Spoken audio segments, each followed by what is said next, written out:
Good afternoon, acolytes.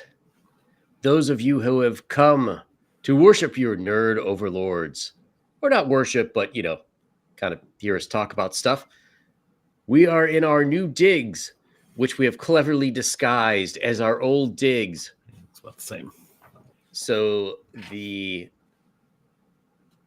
boring society of America does not find us. But I guarantee you our new location is much deeper and larger and has better insulation against the winter months. And I am joined by my fellow council members, the Dungeon Delver, who got us a great discount on a nerd basement, and the Dungeon Minister. Yes, there are many abandoned missile silos in Florida that I was able to acquire through means. I just wanted to mention my hot tub hasn't been filled up yet, so if you could get someone on that, that would. I'll have one of the minions tend to it immediately. Thank you. Good drones are hard to find. Certainly in this economy. Well, gentlemen, I say we hereby convene our meeting and let us talk about ways in which we shall rule the world. And I believe our first evil plan is coming to fruition. Seems like Wizards of the Coast has not included orcs in the monster manual. Yeah. Yes, they, despite 40 plus years.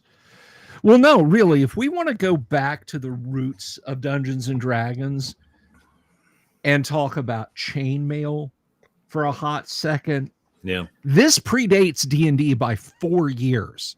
I just want to point that out. And orcs are creatures that you can fight in chainmail. Now, if you've been living under a rock and have not encountered any orcs are, I think the word has its root in Latin for old man or strange man. I'm not sure. Padre, do you have any insight on that? No, I don't. I know that it was typically spelled with a K, but other than that, no. So J.R.R. Tolkien, of course, Papa Tolkien was a master of languages, of course, and drew from set. It's like if you're reading The Lord of the Rings, and you should be, it is on the NCOD approved reading list for all subjects once we seize control of this planet. But if you're reading The Lord of the Rings and you come across a name and you're like, haha, that's kind of a funny name, I can rest assured J.R.R. Tolkien did not sit around just making sounds up and then go from there. Well, with the exception of Glorfindel. I think that actually he just burped. Okay, all right. We'll give you Glorfindel. Yes. And, one too many pints with the Inklings one night. Possibly. So Tolkien drew from so many linguistic sources when he came up with names, and the bad guys, the foot soldiers of not just Sauron, but of Morgoth himself, and some corrupted half orcs with, of course, Saruman. The name orc, of course, he drew from that, and he created the orc. Now, the orc as pig-faced creature, of course, came in with the advent of Dungeons and Dragons. Michael Dale, thank you very much. Michael, you will be spared the lash in the servant pits when we take over the world. You only have to sell 9 boxes of Nerd Scout cookies as exactly. So the name essentially means monster, and Tolkien rolled with it. It found its way into Dungeons and Dragons nomenclature, and they have been bad guys all the way along. All the way along, and it's the thing is that it precedes Dungeons and Dragons, although as you say, 54 years including chainmail, but yeah, it's way back into mythology because it's even pre-Tolkien. It's late 16th century, according to Michael Dale's, I assume, quick fingers on the Wikipedia. It's baked deep, right? Mm-hmm. It's like the witches. The witches are good. No, words stop meaning things, right? Though I will point out that the orc is not actually entirely absent from. Apparently, it's as a footnote in the list of creatures at the back, where you can also find things like chipmunks, and a normal pig and things like that. Apparently, it's somewhere in some appendix, so you could actually dig it up, but not with the proper stats or any place of honor that an orc should occupy, or dishonor, as the case may be. And this of course goes all the way back to even into fifth edition, where, and it wasn't even. That's what's so. It's gotta. Oh, I'm not even. I'm not even of a really organized church, and I would say some things that would make me have to say a bunch of our fathers. Well, I'm Anglican. Our church isn't organized either. Oh, okay, fair enough. But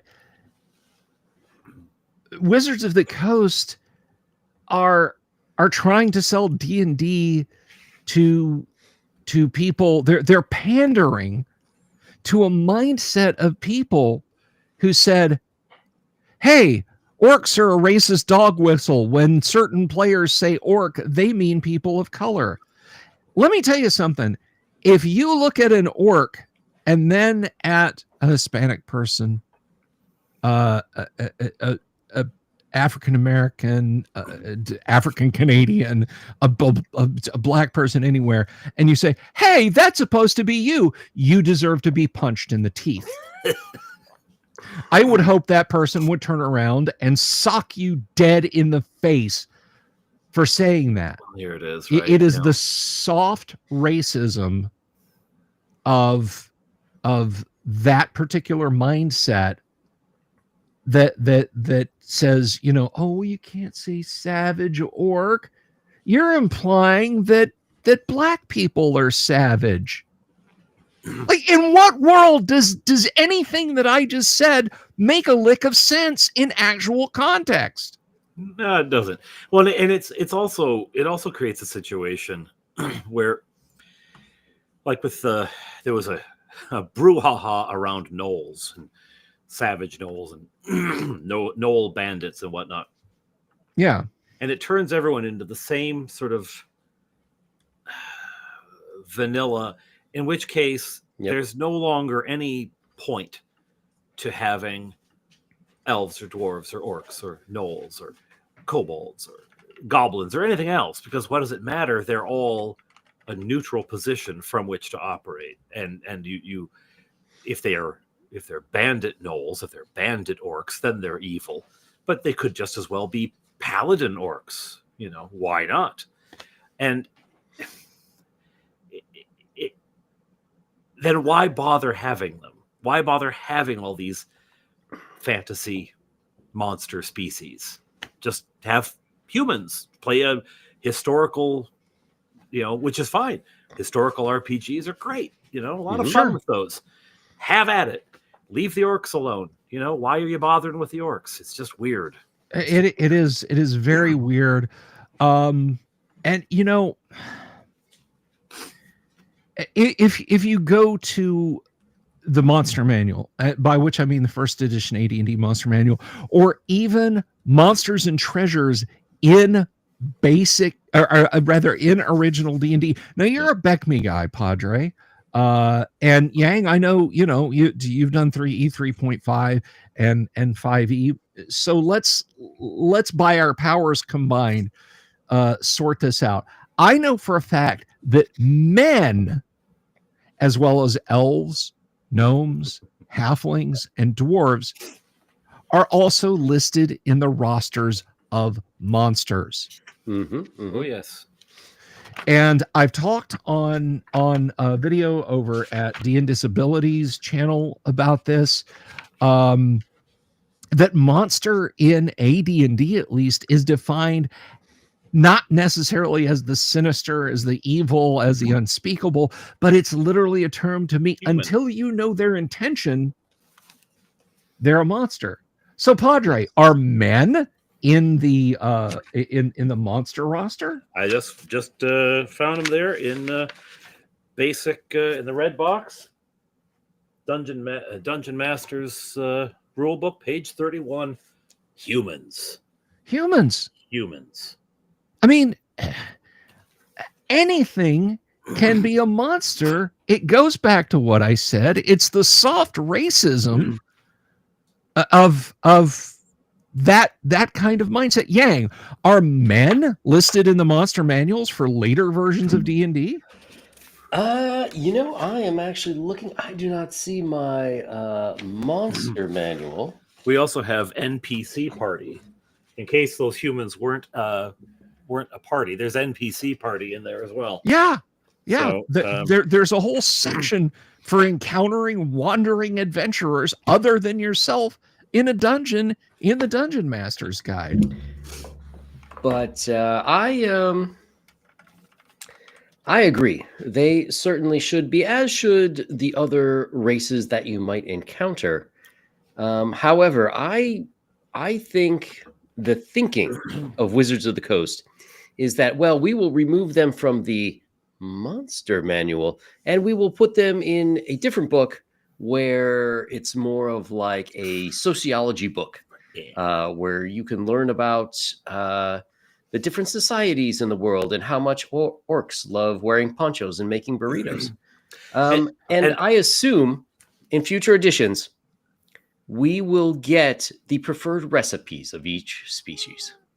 And that kind of like a whole thing about the culture and the society of orcs is great, fabulous, wonderful. But you can do that and keep them as monsters, right? There's the amount of ink spilled over tribes of orcs and goblins and how kobolds and gnolls and whatnot get along together and everything else. It must be 1.5 million pages of it, but that doesn't mean that it somehow takes them out of the monster category. I find the whole thing an exercise in silliness. And if orc, which was, it's the sort of primal evil guy, right? It's like that and snake, right? Mm-hmm. Snakes, sort of a primal fear of snakes, right? If that kind of stuff is going to be taken out, then why are dragons monsters? How can you call the Boulette a monster? Can you really say a beholder is bad? It's all relative. And it's this relativistic sort of look at the world that I think is in stark conflict with the original intent behind fantasy, which is to draw out good and evil. This is like medieval mystery plays, medieval morality plays that drew things, yes, into black and white, because sometimes it is. There are things that are just evil, and the orc captures it, and he said, "There you go. There's your evil." Yeah, I agree. In Tolkien's world, orcs were kind of like, what if you had the race of men, but they didn't have a soul? Yeah. They didn't have that thing inside of them that oriented them to basically good. So let's see. I just wanted to share this up. This is basically the guts of 3rd edition. It's the D20 SRD source resource document, or system resource document rather. And looking at it, we have interestingly, men are not here, but we have We have gnomes. We have let's see. Oh, look, orcs. They were still there. But we have all the playable races. Gnomes, elves are. I was just looking at the. I think human is there. Is human there? Did I miss that? Let me see. Not men, but human. Men, but human. Not men. I don't know. Howl or Hydra? No humans. No humans. But it remains that. We have elves. We can go down real quick. I know halflings are in there. Dwarves. So elves, dwarves, and half elves are listed in the elf listing. Mm-hmm.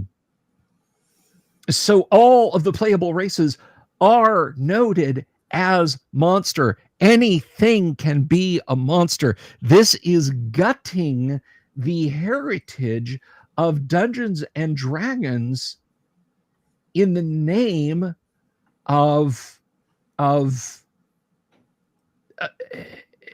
scoring brownie points with people who were never going to play and enjoy the game. They just wanted it changed. Yang, you are more in touch with comic books currently than Dungeon Minister and I. You know what's happened to comic books since about 2014 or so. It has been awful.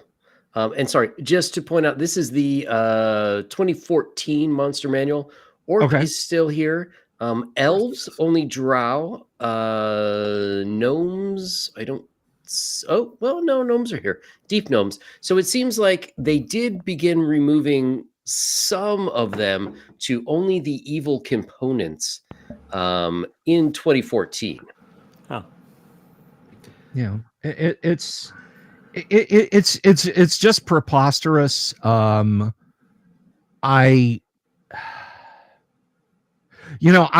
talked to Timothy M. Holt about the digital initiative that they're pushing. And honestly, I think at this juncture, I don't think Wizards of the Coast, or I don't think Hasbro gives a shit. I don't think they care.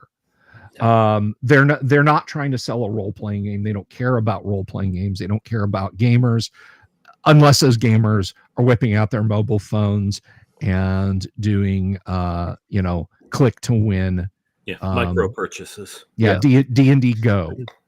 And they've said this is what we want. Back in 2023, they threw a fit over the idea of somebody releasing a virtual tabletop that showed an animated spell effect, because you might then be able to extrapolate your VTT into a MOBA or an MMO or something like that, was their fear. And they said, no, we want that to be ours. So they went hammer and tongs after people, even companies they were partnered with, because they wanted their VTT, which I think they will make the foundation for the coming MOBA and MMO that they're going to push on people. I don't think that they're wholly trying to make D&D into a video game. I just think that they're putting that above and beyond everything. And those people are their customers. They've decided those people are going to be their customers. They don't give a damn about us. So this is basically the end. Now, I'm not going to play 6th edition. Or any edition after that panders to this. If they don't care about us, I have to say the feeling is mutual. I stopped in the 80s. I'm sorry. Stopped buying stuff in the 80s. But I feel like there's a point at which you give so much ground. You're just like, well, I don't care because they're not affecting, they're not coming in here and changing my books. Why should I care? They're not affecting me and my group on Monday night. Why should I care? But it's the nightmare scenario of, you go out and basically they're going to wind up gaslighting you. You go to a convention, you go to a games day, something like that. And you're like, okay, you have to rescue the princess from the orcs. Well, why? Orcs aren't evil. What are you saying? What I think I can assure everyone that if you go online to the Great Underground Online Gaming Convention, or if you come to Glen Williams for Claricon, orcs will be evil. Yes, and they will remain evil. Absolutely. So, not every con. I do have a question. I've been thinking about this since I've been working on my own campaign guide, and it seems to me that what was considered common knowledge in 1974 maybe is not common knowledge 50 years later. And do you think as writers we sort of need to specify certain things? So I've had this idea of on the table versus above the table morality. And what I mean by that is above the table morality are certain acts that will always be bad, like harming children, poisoning a town's water supply, getting somebody hooked on illegal narcotics. Blood sacrifices probably goes in that category as well. Whereas like creatures in the game may partake in certain things like that, and they probably wouldn't see themselves as evil, but they're still doing evil. Like, are we at the point where we need to specify like such and such an actions will always be considered evil, at least for the issue of alignment in this game? If you guys take my meaning. Yeah, I mean, I think a number of the things you listed off, somebody would probably be willing to argue that given a certain circumstance, a certain situation, yep, in a sort of relativistic, casuistic way, you could say, oh, well, poisoning the town's water supply, if everyone in the town were evil, what about that? It's sort of exactly the negative of Lot arguing, for the salvation of, or Abraham arguing for the salvation of, what if we find one just person? Yeah, and I mean, it seems to me that like some people would take that further and be like, well, Drow or Drow or however you want to pronounce it, were considered evil, but Drizzt was a good guy. And they're just misunderstood. Yeah. And then, so my question is like, with over the table and on the table is like, well, yeah, they're still evil overall, but you as a DM, you could make this one guy good. You can override that, but they still can't do evil things if they're going to be good. But overall, those people or things are evil. Are we at that point that we need to specify when we're making games? I think it's always been. I don't remember reading it anywhere, but I think it's always been the understanding that the DM can make, whatever character good or evil. Mm-hmm. You can have maybe the example of Bargle, a human who's clearly wicked. Well, you can extrapolate from that maybe they're, if humans in the game are generally basically good, well, maybe then you can assume that orcs that are generally basically evil, maybe a good orc comes along. I have trouble with that, but maybe a good orc comes along. But it was never laid out as a rule, and I feel like it's already understood that the DM can do those things. I see that. It's that last part that I sort of have trouble with, because it seems like a lot of newer players don't have that understanding. So like, I'm at the point where like, let me be real specific. Yeah. If you murder children, that's an evil act, regardless of the reason. Yeah. Killing baby Hitler is still killing a baby. Yes. Yeah.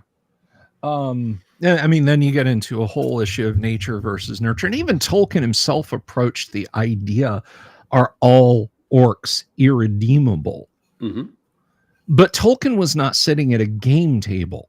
No. Okay. Yes. And he was getting drunk in a pub with his friends. Yeah, I go back and forth on whether or not Tolkien would enjoy Dungeons and Dragons or revile Dungeons and Dragons. Well, I think you would find it a waste of time. Revile, yeah. Yeah, probably a serious waste of time. I mean, he would create a great campaign world. Oh, heck yeah. And then just refuse to run it. But you know, Well, he would like, you know, you would start up with a Scottish brogue for your dwarf, and he would turn and, you know, puff his pipe and give you a disapproving look and start going into how they were Semitic / Germanic. Yeah. You know, why have you got him sounding like a Southwest coal miner? You know, you pleb. And then he would probably say things in all sorts of languages and be like, "Oh, do you have that language? Oh, you don't know it? Oh, that's a shame." Yeah. And just continue to have like monologues with themselves. And Yeah, the Elf King approaches you, and 20 minutes of Quenya dialogue right from Tolkien later. You're like, but the thing about Tolkien too, I mean, he did have letters mostly discussing orcs, and in papers. You're not so much in the canonical, but he talked about the redemption, the possible redemption of orcs. But you got to remember, he's also writing in a particularly theological framework. I mean, he's not writing theology. He despised any notion of that, but he did have a particular theological framework.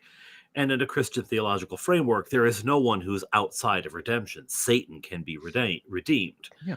He won't seek it, and that's the problem. But it's always possible.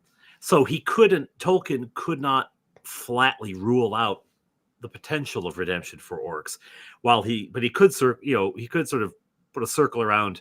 They won't ask for it. You know, they won't repent. They will never see the error of their ways because they don't care, right? But that's a level of nuance that isn't necessarily, you're putting together a game. I mean, Yang, you're talking about mechanics. You know, like, how do I put that succinctly under a stat block for a monster? You know, like, how many paragraphs am I going on about how redemption is possible? But no, I just think they need the objective, you know, up at the top, labeling of evil. Yeah. Like here's the orc stat block from 2014, and as we can see, medium humanoid chaotic evil. Like, I think that's all you need right there. Chaotic evil. Yeah.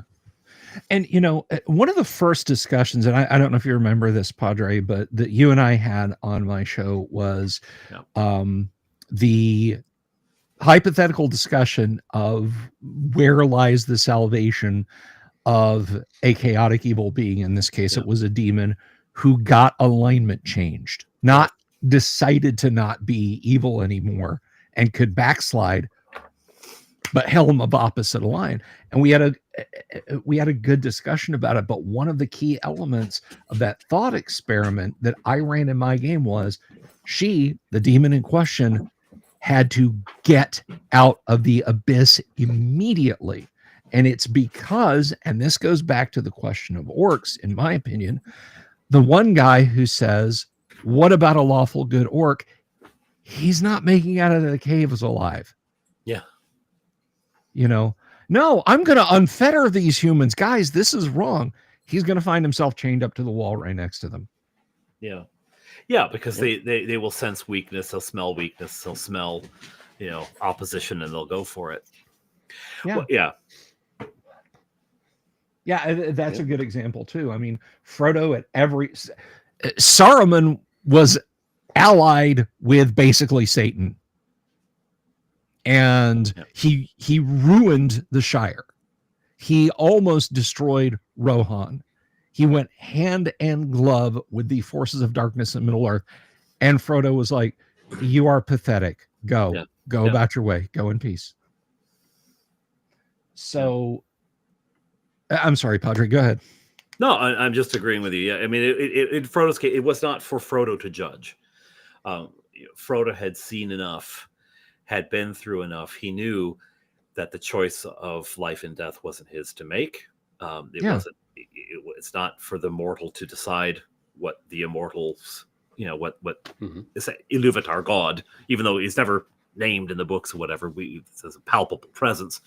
That's not his choice to make. It's not his, but he, and thus drawing the clear distinction between himself and Saruman, right? Who considered, he thought he could make those decisions. That's kind of the thing, is that the willingness and the belief that I can decide what's good and evil, and I will be the arbiter. That's the road to evil right there. Right. And I mean, that is ultimately the mindset. Orcs started out as chaotic alignment in chainmail, and then when they had 3 ingrained alignments in original D&D, law, neutrality, chaos, orcs were listed as chaos. But once we started getting into 5 and the 9 alignments, we of course came up with the idea of lawful evil in D&D, and I think that's a good alignment, because that is the alignment of might makes right, and anything that I do is justified to keep me in power and to keep me strong.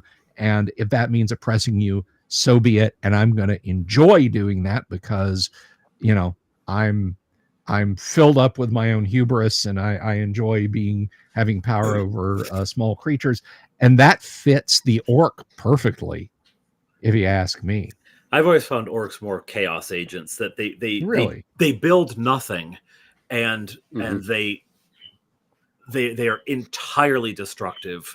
The only things when they build something, it is only a machine for death. It's a machine for more chaos. Whereas a hobgoblin, I would put the hobgoblin lawful evil. They're very structured, but they're not good people. They're not decent chaps at all.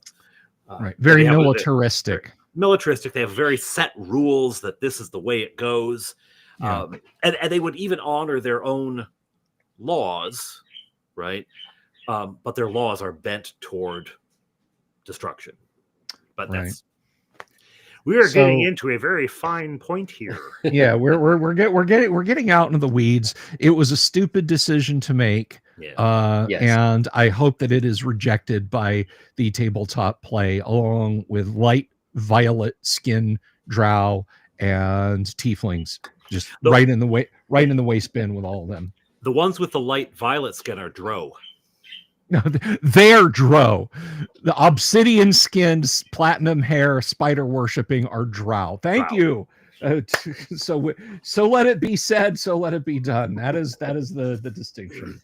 No. Well, in other truly evil decisions, it seems like Rings of Power is getting another season. The only good that comes out of this is that guy who does the imitation of Gandalf watching the Rings of Power. Yes. There'll be more of those videos, because those are hilarious. But he doesn't do Rings of... Yeah, he does Rings of Power too. So those will be funny, because we'll get more of that, and we'll get more of his wonderful Boromir impression. I love the Boromir impression. What's that guy's name? It's Charles, I think. Charles something. At any rate, he's hilarious. So that's good. I mean, yeah, if we get some funny out of it, okay, but he's taking the piss out of it, right? I mean, it's right. So I guess the question is, at this point, why? It costs them a small fortune to make. Because it costs them a small fortune to make. That's why. So is this a form, is this cleaning money for Jeff Bezos' drug empire, or what exactly is the point, I guess? Is Amazon too cash flush? They make too much money for the tax bracket? Is it a sunk cost fallacy thing? I don't know, because they're happy with canceling other things. I don't know. I mean, at this point, I'd have pulled the plug before it saw airtime, but I don't know why because it was in the first season, nearly 2/3 of their viewers had abandoned the show by the end. Like the viewers they had at the beginning, by the last episode, they had just over 1/3 left, that remained. And the second season opened with fewer than the first one opened with, and a similar fall off happened, although not as steep, because a lot of people had just not bothered coming back for the second season. So I can't imagine they're going to they're going to start with anything like a decent, a decent opening audience, let alone ending audience. It's going to be miserable unless they do something like, now topless. What are they going to? I wouldn't put it past them. I don't look. No, I'm not going to engage in ad hominem attacks on the actors and actresses of the show. They're just making it. If anyone paid me to be in it, that. Yeah. Oh God, yes. Yeah. I can't. I can't eat thumbs up from from social media, but no. I just, when you go and you look at it's like, there's movies that I've watched. I think Armageddon sucks. It's terrible. But you can look up on the screen of Armageddon and go, every penny is up there. Michael Bay, Roland Emmerich, every penny is up on that screen. Yeah. In the movie Armageddon. You don't sit back and go, well, that's why it sucked. It was so badly done. No. When I look at Rings of Power, and am able to keep my lunch down, I look at the TV and I'm like, this cost $1.2 billion. Where? Out of the dumpster in the Weta workshop, when you see people wearing a male shirt and it's literally a print t-shirt, like you can see the cloth wrinkling on somebody's side. You see the seam on the shoulder. Yeah. I'm like, where did you guys spend this money? Because it looks terrible. 2001 CGI and practical effects look better than 2020, 2021, 2022 CGI and practical effects. Yep. And I think the amount of money they've spent was more than the budget of Jackson's trilogy. It kind of reminds me of why I don't like Doctor Who. And that is because as a kid, Doctor Who was on PBS, and it was whichever doctor had the really long scarf. And on another channel at the same time was Star Trek Next Generation. And you look at like what looks like a middle school play. Yeah, it's about the level of it. Paper mache monsters with a plunger stuck to them for the Dalek versus Star Trek The Next Generation. So there's a clear winner in the looks department. But according to Grok, the total season viewership of season 1 was over 100 million people worldwide. And the second season viewership had 55 million global viewers. Right. But in that first season, you can see 37% of US viewers who started the season completed it. Mm-hmm. So just over a third stuck with it. Yep. That's a huge drop off. I mean, like we're all on YouTube. You get your analytics and you see watch time, and you see that graph, and everyone starts out, and then by about 5 minutes in, it starts to climb down, and then if you had at the end of your thing a third of the viewers you started with, you'd say, "Wow, that video didn't do too well." Yeah.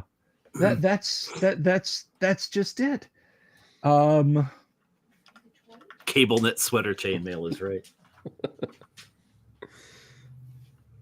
By the way, in case anyone cares about this, let's do a quick calculation here. So the whole budget for The Lord of the Rings, The Fellowship of the Ring, just that film by itself is, in today's dollars, 171 million. That's a pretty beefy budget.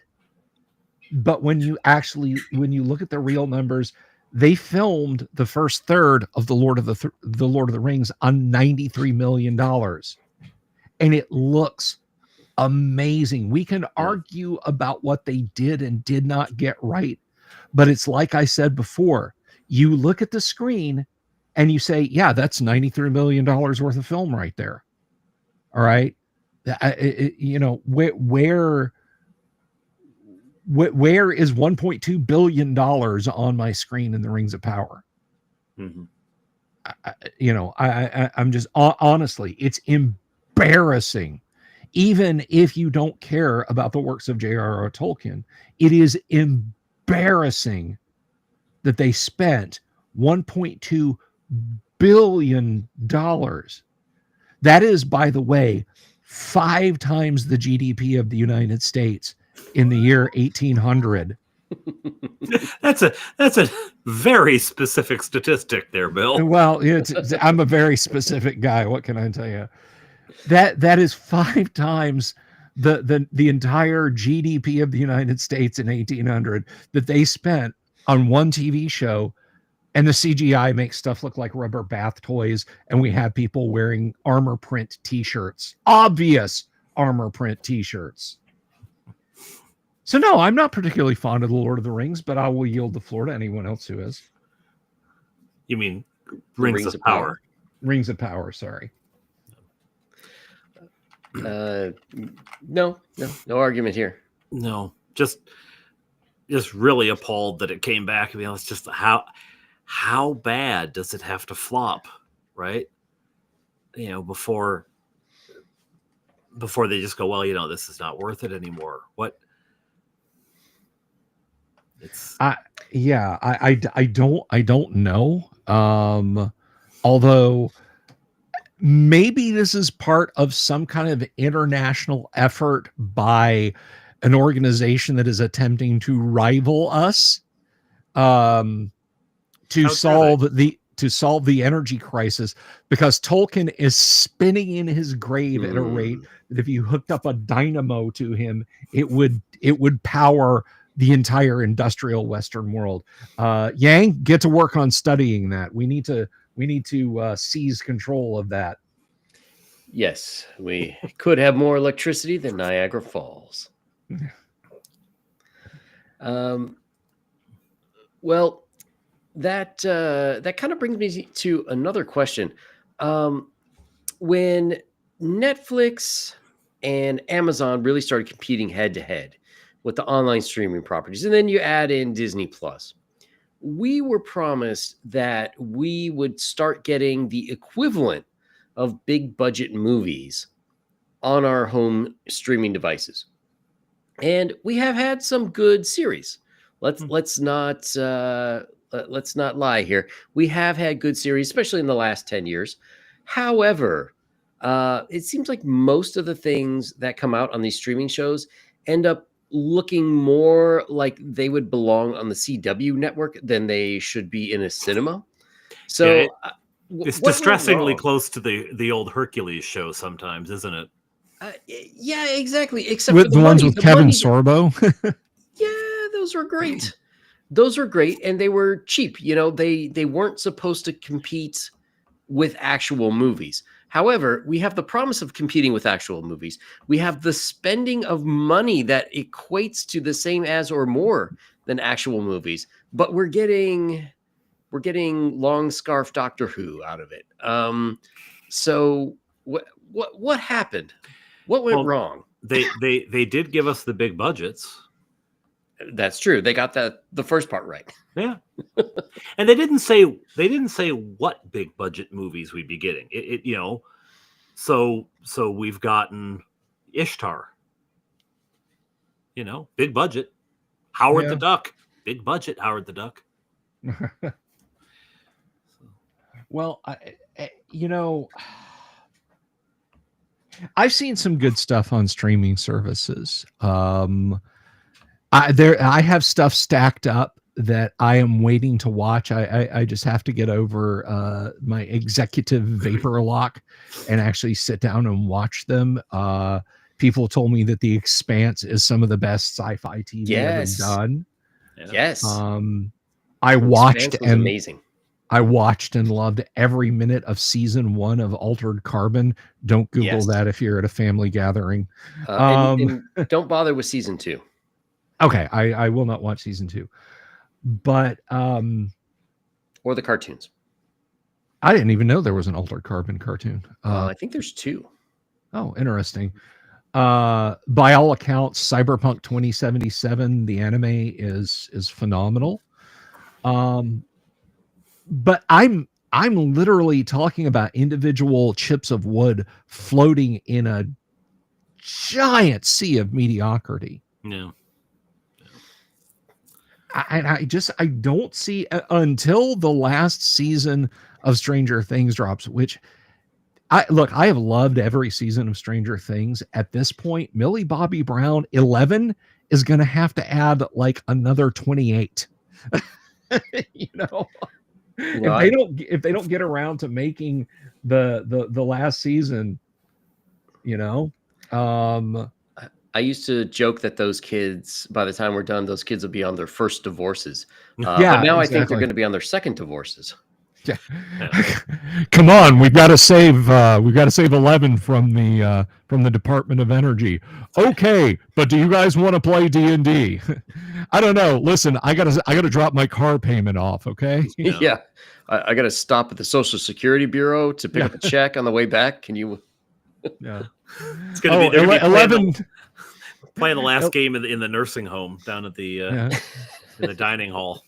11 needs me to stop and pick up some Centrum Silver for her. You know, get with it, guys. We want to see that last season, but yeah, I'm not seeing anything out on streaming. And the thing about streaming is, what do you do for streaming services, Padre? Well, we had Netflix, but that dropped that, and I think it's just Prime now. Yang, how about you? Well, we get Netflix with our T-Mobile service. Okay. So we have the poor person's tier, where you get the commercials. Yeah. We have Prime, at least for the moment. I might get rid of Prime. And I think my wife got signed up for Apple TV. We got that free somehow too. I think also through T-Mobile. And then the other service is called Canopy, which you get free with most library memberships in the US. I don't know about Canada. And they have a lot of really good movies. You should try it. You should see if you can get in. We're going to give you the designation of 51st state soon. We'll give you that. They have all sorts of Father Brown series. Those are lovely. You could probably find most of those pirated on YouTube. Don't tell anyone. Shh. Be quiet. So the thing that we've noticed is basically you are people who there was a glorious time from 2015 to 2023, I would say, when the snipping of scissors cutting the cable box cable was deafening. It resounded across the Western world because it's like, haha, I can watch Netflix for $30 a month, pay about the same price for decent broadband, or maybe even a little less, depending on where I am, and ditch $140 worth of cable and have a net profit of $60 to $80 a month. But now it's like, okay, your internet's $75. The basic package of a few streaming services with commercials is $100. They just bided their time and turned streaming services back into cable TV. Yep. Well, I mean, a huge surprise, right? The automobile industry did it to kill transit. The mall did it to kill the downtown. I mean, the big box stores did it to kill the mall. And Amazon's doing it to kill the big box stores. Amazon's doing it to kill the big box stores, and so they're doing it. They did it to kill cable. Cable killed broadcast. I mean, it's all the same thing over and over and over again.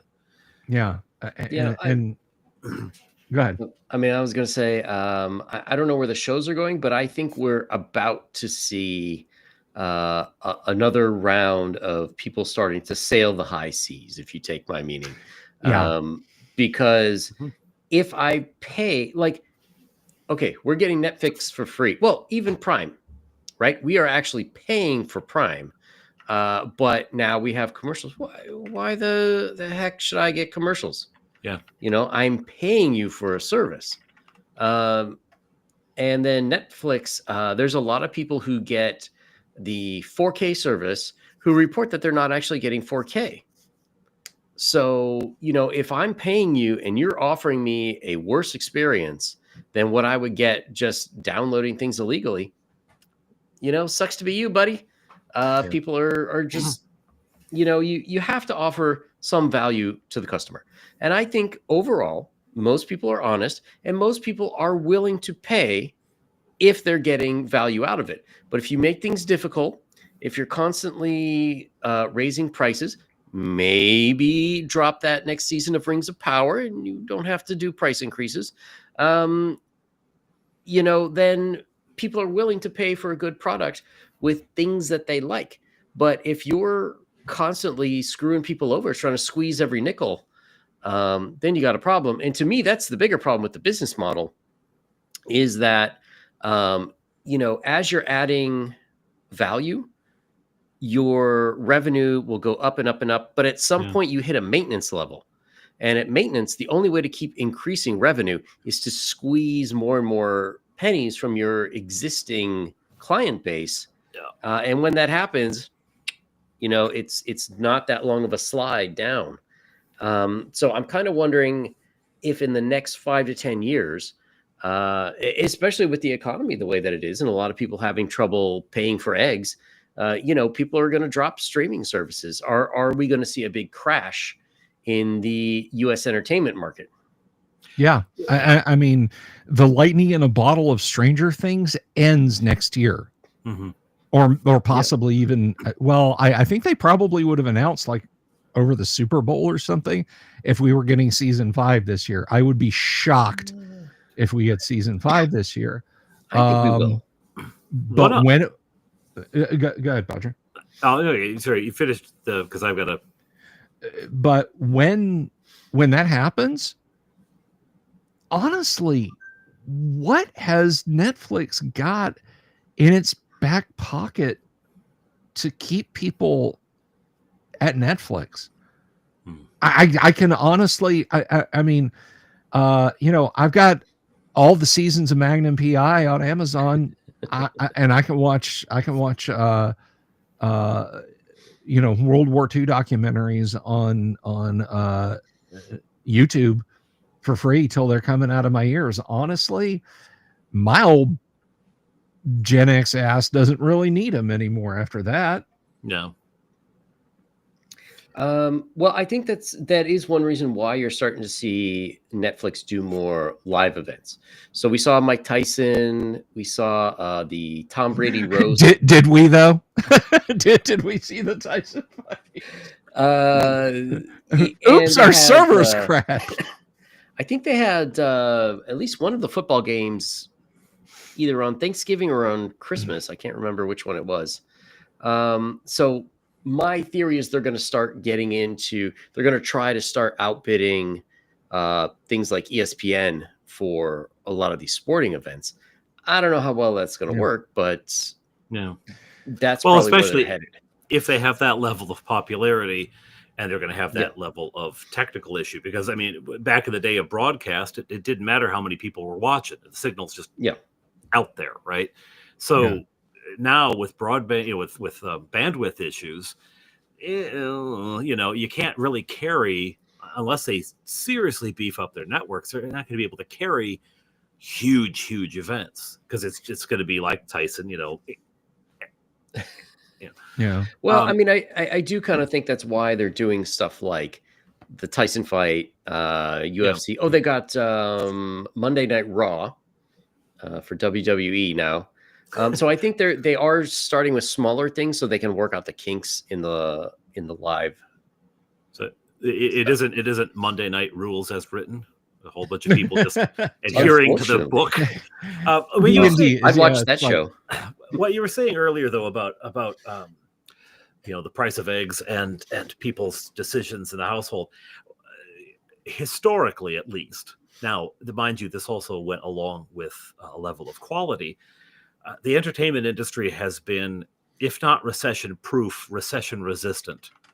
Even in the in the height of the Depression, people still went to movies because it was that sort of island of of joy in the middle of a very dreary life. And historically, it's been the case that even in hard times, the entertainment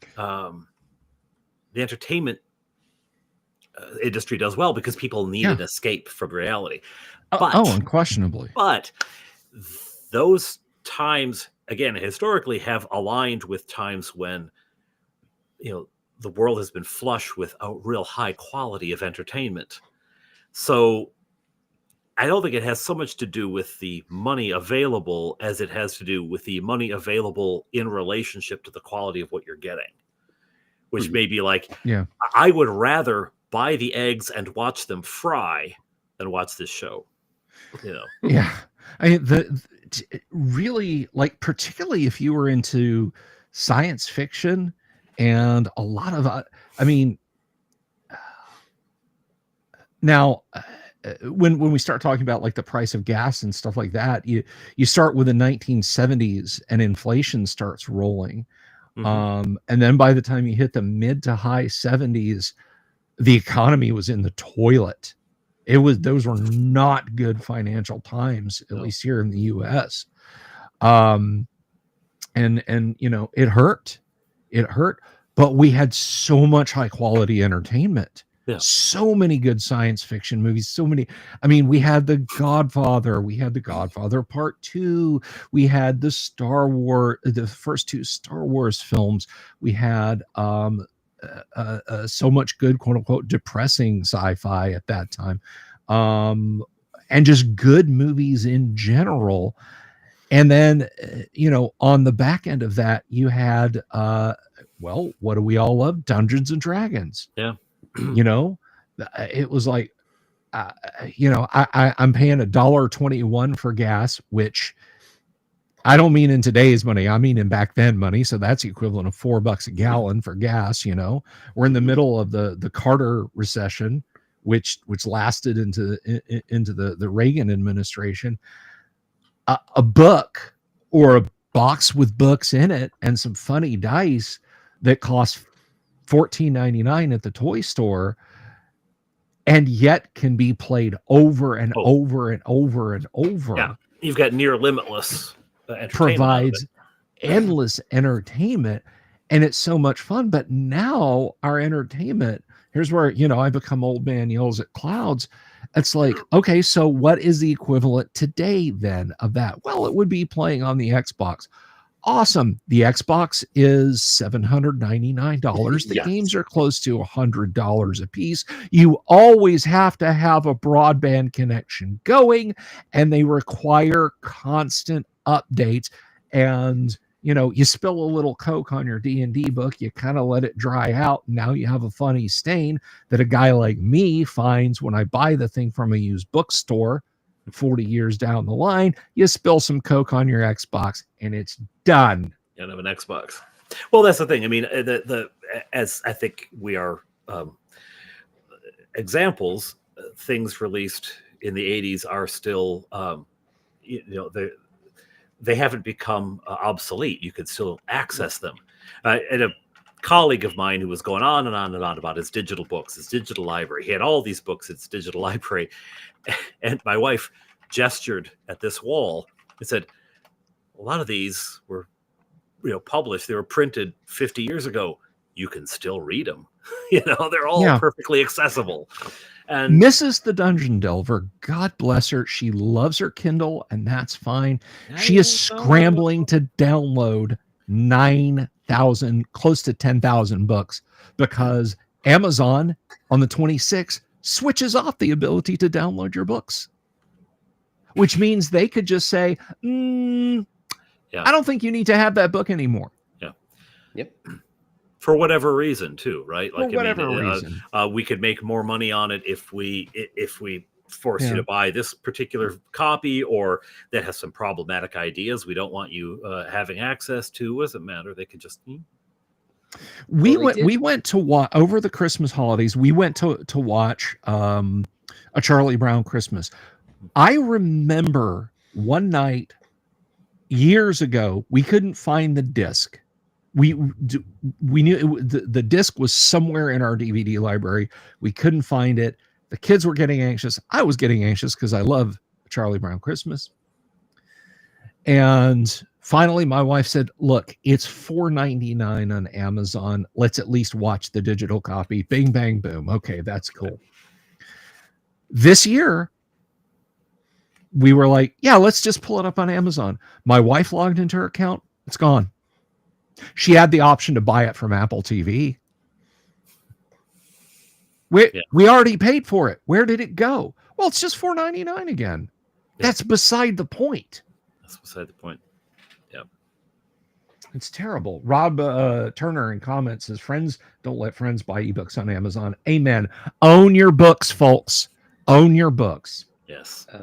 I would like to point out that the first known instance of Amazon going back and changing books on your Kindle accounts was 1984. Yes. Irony. Yeah. After they had made a big to-do telling people, we're never going to touch your library. Don't worry. Just because they're sitting on our server and, you know, somebody could walk by and snip a network cable, that doesn't mean your books aren't secure. And I would like to put it out there.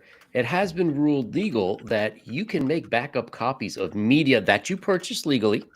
So just like, you know, you could make copies of the CDs that you owned, make your girlfriend a nice mix. Then, you know, theoretically, you could be making copies of the media that you purchased on these things. I personally think the government needs to get involved to an extent, because when I'm purchasing a movie, I don't purchase it for the duration that the company wants me to be able to have it. Yeah. I think it's mine, much as, you know, I bought this phone. This phone is here now. It is mine to do it as I wish. But the company from which you bought it can get inside of it remotely and change the software anytime they want to. That's yet another problem. It's actually a relatively fuzzy example there, because it's our electronics aren't. And that goes down to printers too. A printer company can just pull the support from a printer, and then, you know, good luck finding ink. This gets into a very interesting area that I would that we essentially, gentlemen, as part of our plans, need to seize control of certain companies and have some summary judgments leveled against the executives at these companies. And on top of our list should be the few remaining employees at Ubisoft. They seem to be doing a good job of self-deleting. By the way, good work up there in Canada, Dungeon Minister, of beheading Ubisoft. Nicely done there. They never suspect the Anglican priest from the small village. So well played. But anyway, yeah, ahead at Ubisoft said, well, buying a copy of your video game for your console or your PC, that doesn't constitute a license of ownership. And the correct response is, if downloading isn't owning, then piracy isn't stealing. There you go. If I don't own my copy of Far Cry 6, then I'm not pirating it by downloading it. Yep. And that is fair. Exactly how I feel about the topic. That's fair. And for anyone who's interested in more information on this topic, I suggest a YouTube channel by Louis Rossmann. Yes, Louis Rossmann.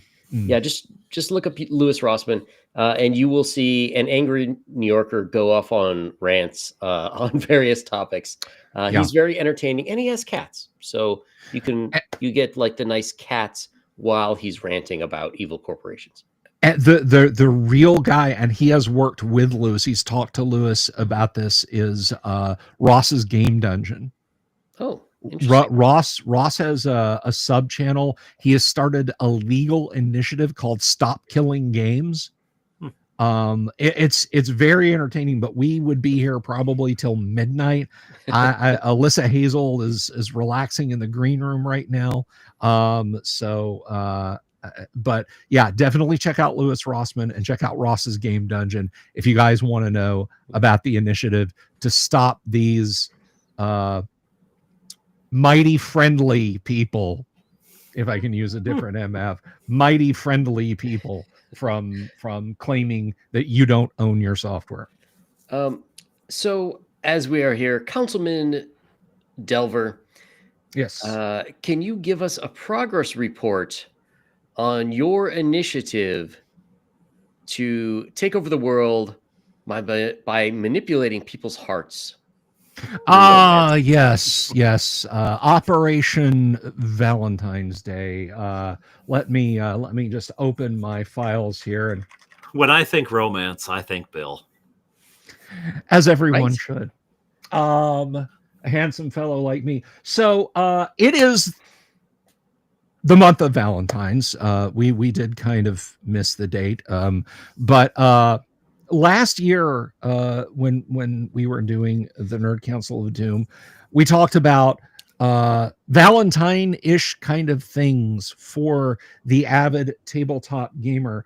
And one thing, I took a brief look at it then and said, hey, when the calendar rolls back around in 11 months, let's take another crack at this. So what I pulled up here was something kind of interesting. And Yang, if you want to go ahead and add that, was a series of modules. A series of modules. There's a couple of them, and they're called Date Night Dungeons. And I got to admit, That's a whole other subject. Yes. I was kind of dubious, but these are couples adventure modules. I went ahead and grabbed the 5e versions, and I should get the URL up for you guys. But Date Night Dungeons are basically there are a few capsule adventures in the module.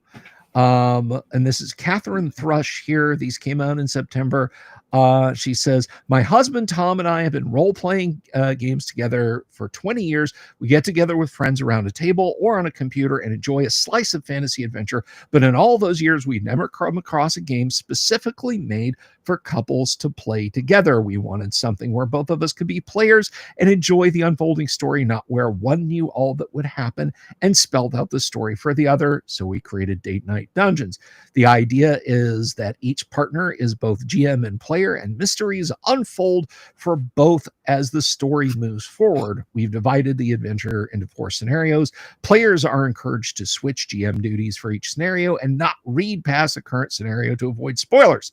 That way, both partners get to be players, and the mystery lasts until the final scenario. To facilitate the romance, we've also added a few extras like attraction points, turn-ons, and pet peeves. These keep your mind focused on the romance as you move through the adventure together. It's the dice, though, that decide if your characters fall for each other or can't wait to get rid of each other. Then again, isn't love always a roll of the dice? So light some candles, set the mood, and enjoy some mayhem together. And what kicks off is a little bit of extra mechanic for the game. We have attraction points, first intimacies, turn-ons and pet peeves, some rules to add on to combat. Then we have a section of adventures, and then handouts, encounters, and such like that. So I don't want to turn this into a deep dive, unless there's something that you guys want gone over. And by the way, this is through urbanrealms.com. The URL is down there. You can do contact at Urban Realms, or you can just go straight to urbanrealms.com. But what follows here, now, there's a couple directions they could have gone. I've seen supplements for D&D that are, oh, thank you for the link there, council members. I have seen supplements that they just go straight into the prurient They just dive straight in. It's like, look, here's some badly photoshopped pictures of women in BDSM stuff, and we'll call that fantasy get-ups. And some kind of murky black dungeony backgrounds, and then we'll have stuff that's straight out of the pages of Penthouse or Playboy as spell names, and hey, boom, an adult date module. Right. That is not what they did here. That is not what they did here. This is actually, as this goes, these are fairly tame. I'm gonna see if I can no, they don't have the PDFs bookmarked. I'm sorry, but Urban Realms, you get points taken off for not having a good index on the PDF. But they do have a game rating section, and it says, since romance is part of the game, both players should be comfortable with how intimacy is portrayed if the dice allow. Before you begin, choose a rating level you'd like to have, or like you have in the movies, depending on how comfortable players are with each other and who might be around. So, and then it goes G all the way up to NC-17. General audiences, some material may not be suitable if children are around. Some material may be inappropriate for children under 13. Restricted, under 17, requires adult supervision. And NC-17, let's lock the door. No one under 17 admitted, or no one 17 and under admitted. But that is up to the individual players in the game to decide. That's really how hot and heavy it gets is up to you and your partner as you play. I didn't see anything in here that said, now take your partner by the ankles and bend them backwards and roll a D20. There was. Well, I'm out. Yeah. Sorry, Yang.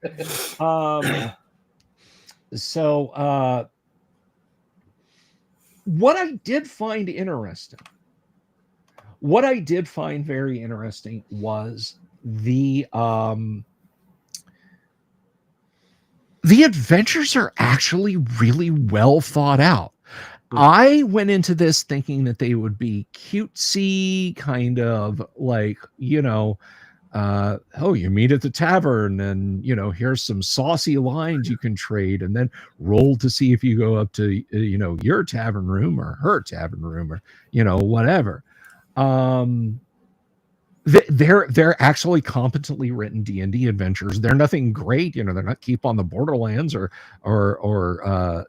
Tomb of Horrors or anything, but they're pretty well written, solid adventures. And I don't want to spoil it too much, but the last one actually deals with like Nyarlathotep and like dark cults and things like that, and how intense you want that to become, and how much you want to incorporate certain things is really up to you and your partner as you play. Do you want to just play a fun kind of adventure with some romance notes in it, but there's still a lot of daring do? You can do that. Do you want to, break out the dice that's, you roll the D20, says, put your, and then you roll the D6 and it's feet, and then you roll the D12 and it's, on my, that's it. Do you want to do something like that? It's really up to you. And I want to emphasize, these are not adult oriented modules. You don't crack these open and it's like, well, I got to make sure the kids never, ever find this, you could drop the attraction and pet peeves and stuff like that and just have entirely workable D&D adventures. Beef them up a little bit, and you could run them for a group of players, no problem, without any issues.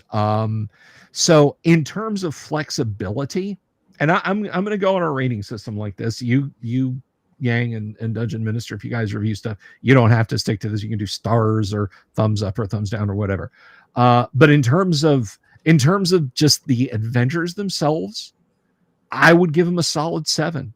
like a high 7, like a 7.6 or 7.7 or something like that. Module presentation is serviceable. It's 2 columns. They don't do a lot of bending around artwork. The husband and wife team, they take their time to define things, the romance and role play rules, and they open it up to be flexible enough so that you're not, doing, Debbie does Greyhawk or anything like that. But at the same time, you can be, there's room to spice things up a little bit. So I would give that level of design. I'd give it a, likewise, I'd give it like a 6.5 or a 7. Artwork is, I'm sorry. I'm sorry. But Catherine and what was the husband's name there? Guys, if this did well for you, spend some money and hire an artist. This right here looks like I asked you 5 minutes before the show today to send me a module, and you said I don't have a cover. I said no, just get me a cover of some kind, and this is what you did in the space of 5 minutes.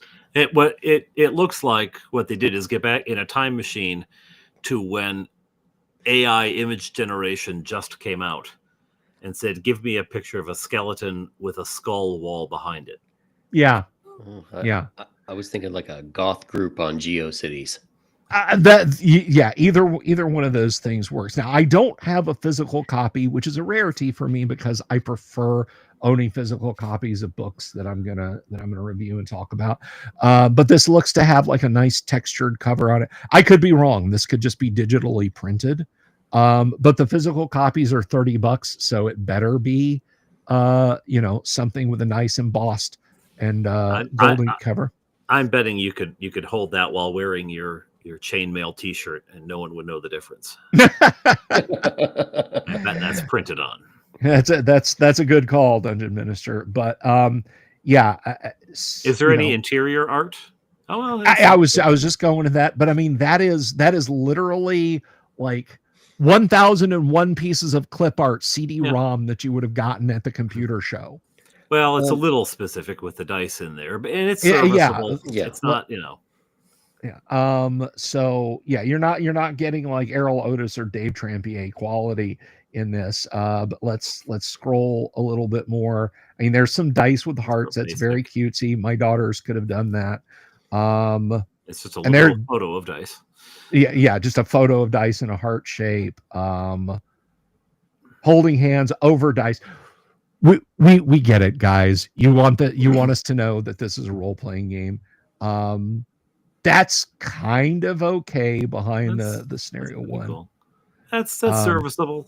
Yeah, it's serviceable. 1990s video game, early 1990s video game. Mm-hmm. Yeah. Or even video game manual. Yeah. But I saw a hamster. What kind of adventures are these?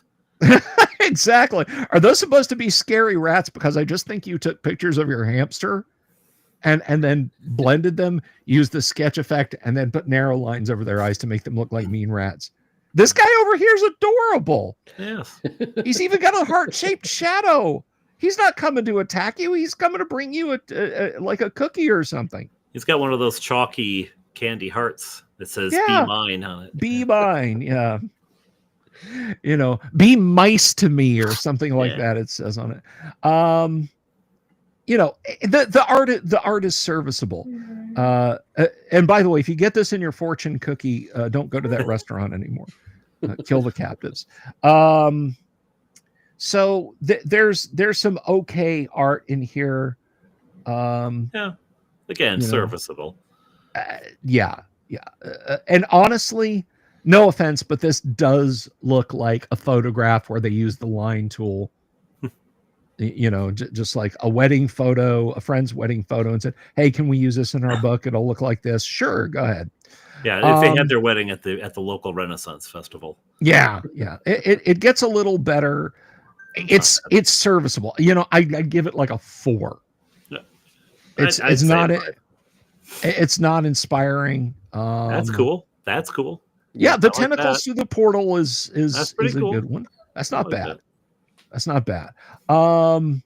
So there's your 5, but and then you come to the end. So did Wynn and Tarek find true love? As a chain is only as strong as its weakest link, so a relationship is only as strong as the least invested partner. So it is the lower of Tarek and Wynn's attraction scores determines our couple's future. And it starts with true loathing and goes all the way up to a love for the ages. And then you have the option for unrequited love, where if one is 20 or less and the other 60 or higher, then the one with a higher score will have unrequited love. And then there's handouts at the end that the art is better on. I think this is where they spent their time. There's a fellow sleeping in a chair. But let me get to the tokens and handouts, perfectly serviceable. I am of the mindset that even the worst module, if it has maps in it, has paid for itself. And these are absolutely usable. You could print these out and use them, or throw them onto a VTT and use them for whatever you wanted. There's some rather simple magic items. Now, here's the thing, and that's I'm done with the sharing. Here's the thing. If you and your significant other are fully invested in a D&D session as romantic outlet, you're not like, you and your wife, or you and your husband, you and your girlfriend, you and your boyfriend, whoever you happen to be, you come to the end of it and the dice dictate X, Y, or Z. Maybe you really want to get in your significant other's pants. Like, you've been waiting all night. Okay, we've been rolling dice. That's nice. We're done.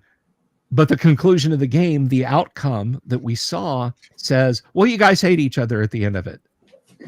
That's not, it's like inviting the violin player over at the Italian restaurant, and he starts playing the theme from Shaft. That doesn't that could be a bonus. You never know. I would pay extra for that.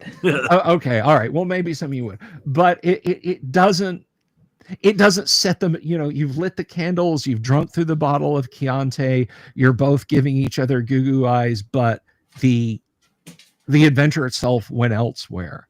So what was the point in playing the adventure?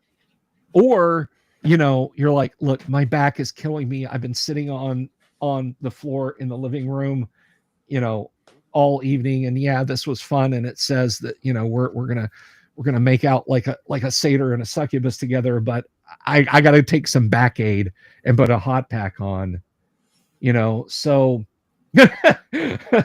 Bob Chester, I requested trouble, man.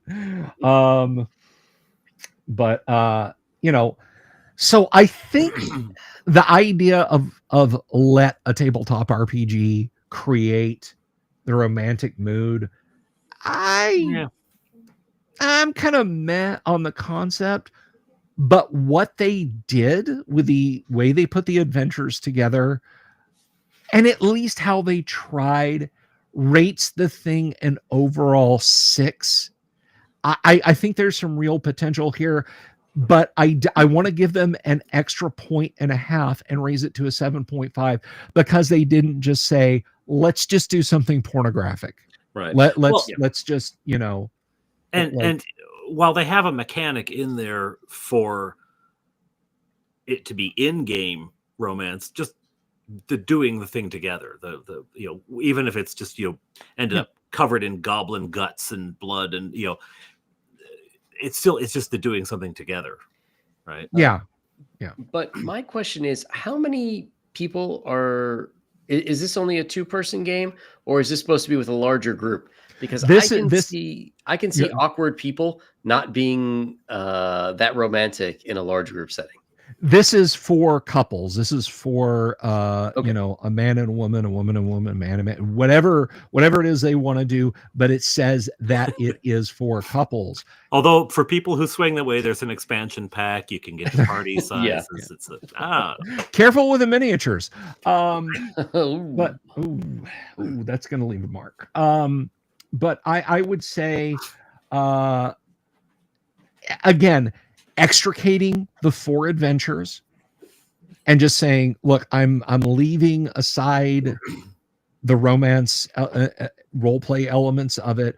I'm just going to run these 4 adventures. They're perfectly cromulent adventures, and I have no problem with it. But again, the fact that they didn't go straight into prurience and let's something that you can send off to the letters to the editor here,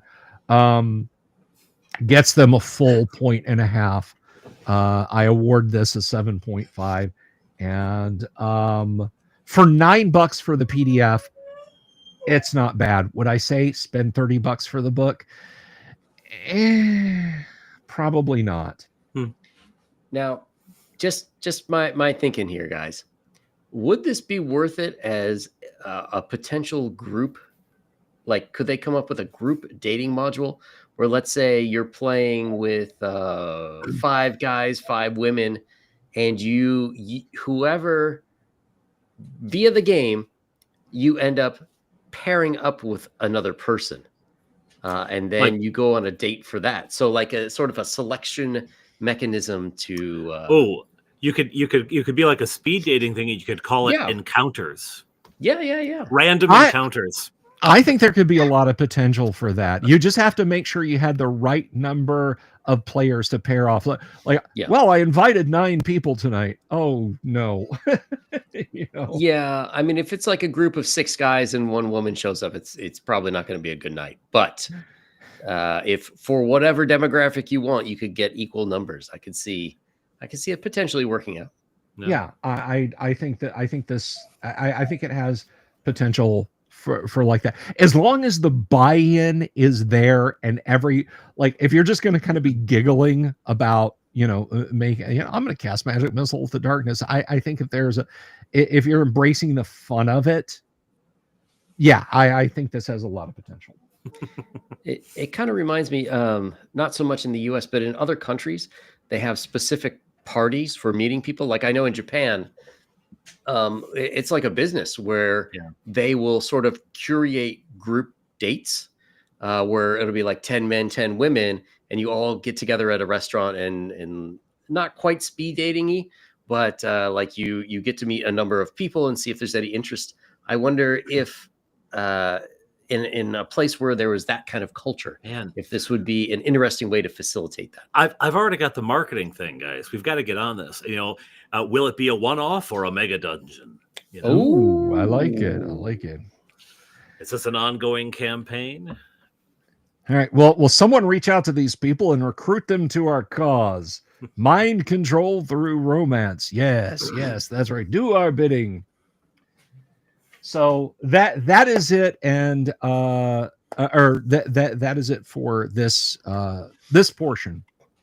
That is my review. 7.5 for the. Let me zip back up to the top real quick. 7.5 rating on Rescue a Blackthorn Clan. Maybe it's something you and your SO would like. Gentlemen, the floor is yours. Well, I saw it popped up earlier. I would like to just briefly, speaking of new games, this is not something that I'm recommending or reviewing. It's something that irritated me, and I want to share my irritation with the world. Specifically, this ad kept popping up on Facebook for me. I have seen it also, but I haven't looked at it. A Kickstarter for this thing, and I want you to look at how much money that it has raised. Over $1,161,000 from 18,562 backers. I'm in the wrong damn business. That's exactly what I said. I said, why am I in parish ministry? And it seems to be a game in which you acquire and shelve books. You don't actually read them because the books are little pieces of wood, little chits of wood. But I want to turn your attention. I play Dungeons and Dragons because I can't actually swing a sword and kill goblins. Why do I want to play Anyway, I'm working on a game in which you organize your sock drawer. And you've got the socks here, the underwear there. Maybe you've got some sort of odds and ends, like if you've got ties that you put in your drawer, maybe you put suspenders. I don't know what you've got on that side. It's up to you. The game is wide open. Because I cannot believe there are people who've made, and maybe it's a very fun game. I don't know. But I can't believe there are people who've poured their hearts into complicated world building and settings and mechanics and game systems. And this comes along about organizing books. And I think on the strength of the artwork, which is charming, I think on the strength of the artwork, over $1 million. When they were looking for 15,000. I mean, honestly, I think this might say something about the world, about the desire to just stay inside and not experience anything. A sort of preciousness, junk drawer master. Yeah. It was 4 years ago, Dungeon Minister, that we got work at Strixhaven's Fire Jolt Cafe and no tears over spilled coffee. Remember, this is where they've been trying. This is what they've been trying to feed us into. Yeah, and this is some sort of like a board game. Like you got everyone gets a little shelf to put little books. I just go home and actually do it. Yeah, but there it is. Get a job in the library. To be fair, when I was a kid, my sister and I ate up the Game of Life, where presumably you'd be arranging books at some juncture, but it's like start out, go through college, raise a family, pay taxes in a board game. Yeah. But this is something that kind of just like, arrange all your books. Well, why don't I just arrange all my books? Well, the thing about Life is it was, of course, geared. I mean, mom and dad might play with the kids, but it was for kids who weren't at the point of doing all those things yet. And it was sort of like, try it out. What would your life be like? And you could kind of, as a kid, project forward what your life, inevitably your life was going to be about a convertible and 4 children, because that's what the pieces dictated. But still, it was a sort of imaginative leap forward, but anyone can arrange their books. I try to get my boys to arrange their books, or at least put them back on the shelf on a daily basis. I don't know why I need the game anyway. As I said, if you had the game, they would. Maybe they would. No, they play the game. And then I'd find the pieces. I'd find the little tiny wooden books all over the house. Yeah. As I said, this is just something that irritated me, and I wanted to share my irritation with everyone. Thank you. As someone with a 17-year-old and a 22-year-old who still finds the cherries from Hi Ho Cheerio under the edge of the stove, tucked in a corner in our Florida room, under furniture. Yes, a game with hundreds of small wooden tiles sounds about as much fun as licking a wall socket. When we play chess, like the rooks don't match because they're from 2 different sets, because we can't find both of them from the same. Yeah. So here's a bit of trivia. I mentioned the Game of Life. Do you guys know when Life first came out? Wasn't it during the Depression? It's billions of years ago, single cell organisms. Thank you, Dungeon Minister. I was hoping someone would make that joke. No, it was not during the Depression. It was not during. That was Monopoly. Monopoly was during the Depression. Yes. Anyone? Well, it seems like the 50s to me.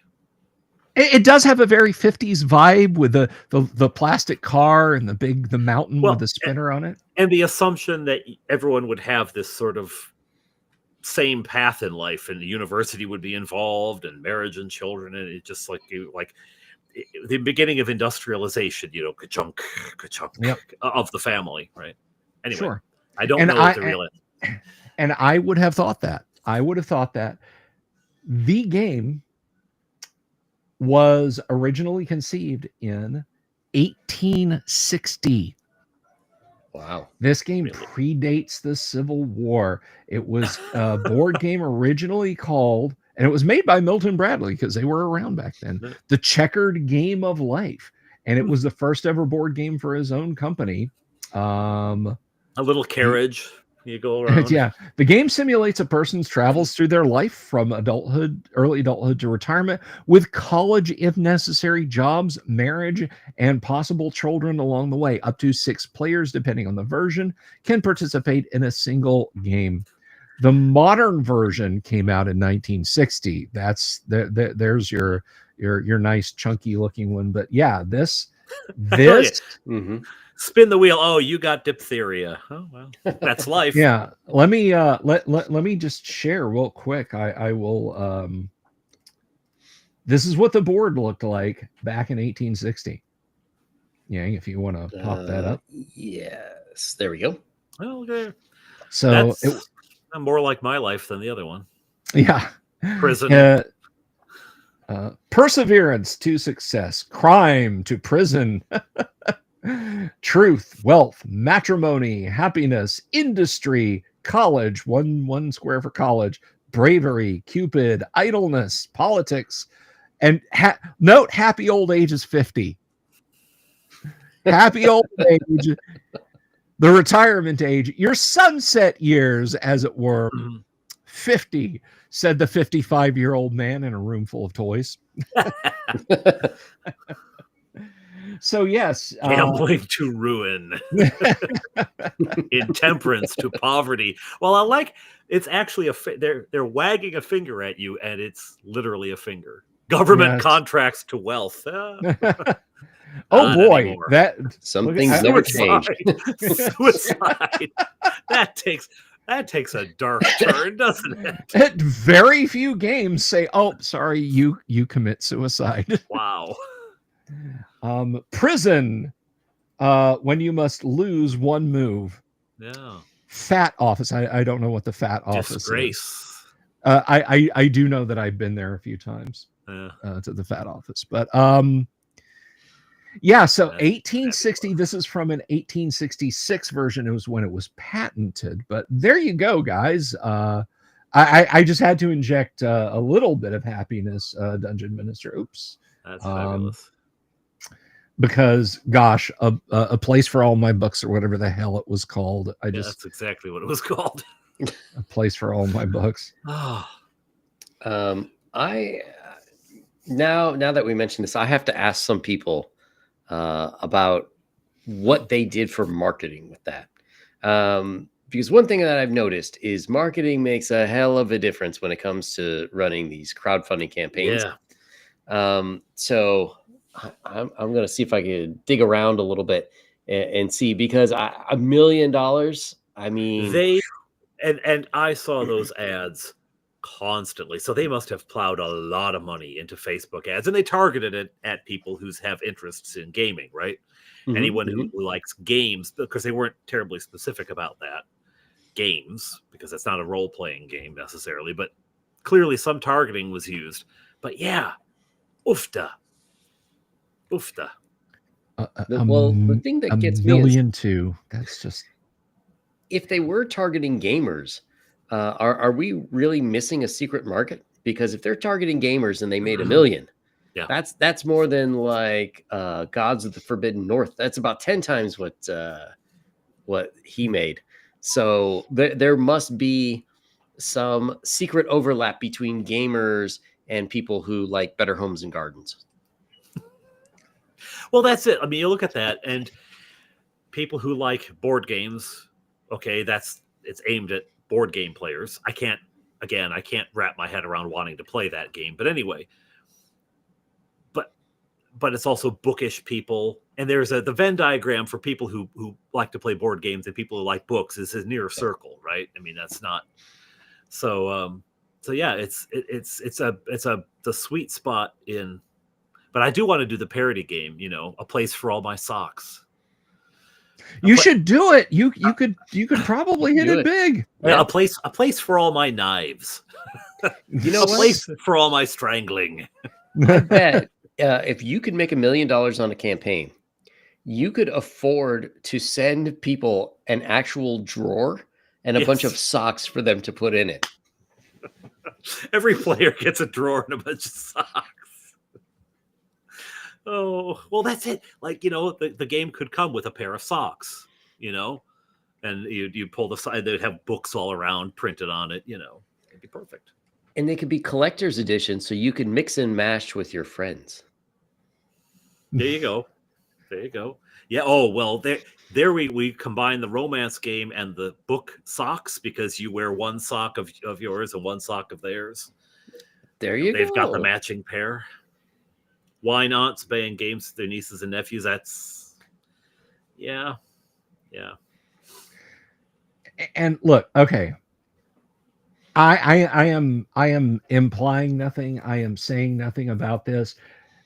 I think there are crowdfund things that come up like this. Not this one. This one's been going on a long time, and it appears to be entirely organic.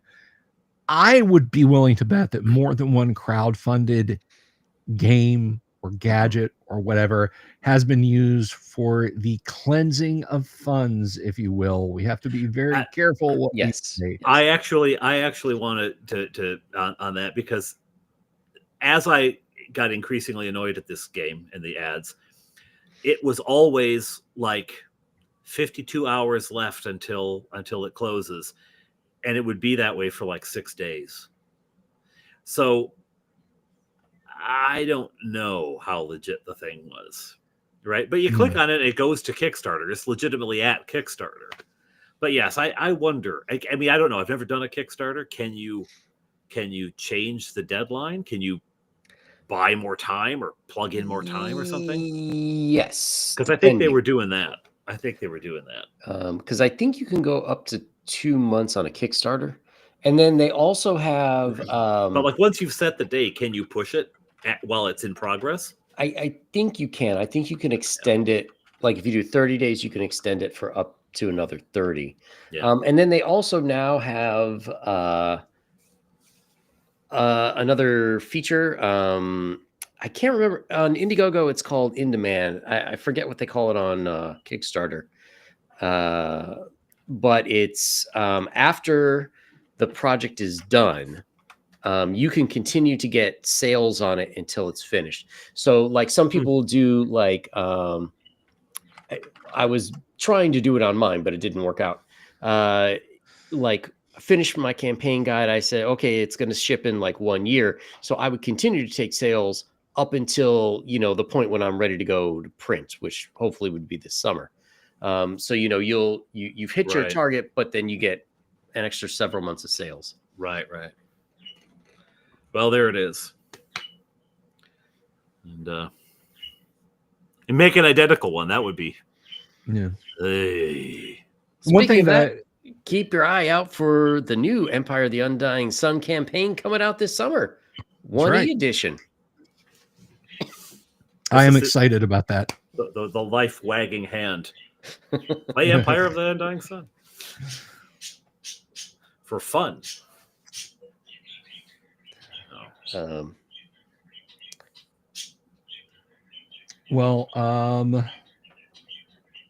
So just a quick question. We don't have to deep dive on this. I was supposed to last Saturday, but I was indisposed last Saturday. By the way, thank you everyone for your well wishes. Did either one of you guys see Brave New Order, New World Order? Brave New World. What'd you think? It was one of the okayest Marvel movies out there. It was a Marvel movie of all time, huh? It was. So if you had seen the show Falcon and the Winter Soldier, that was a horrible mess that did everything it possibly could to screw the character of Sam Wilson. Okay. This movie repairs some of that damage and has some of it make sense. But it was it was fairly flat. The villains weren't very engaging, although they did kind of have understandable reasons for doing things. But there still was a little bit of like moral relativity in the sense that, when we had Thanos, we understood he wanted to kill half the population of the universe to like ecology reasons or something, but we still knew that was a bad thing. Whereas since Endgame, all the villains have been like, we kind of understand what they want to do, but they're trying to play it off as like, well, maybe they're morally correct in doing this. When the answer is no, No. that's pretty bad. Robert, How was Paddington Paddington? Peru?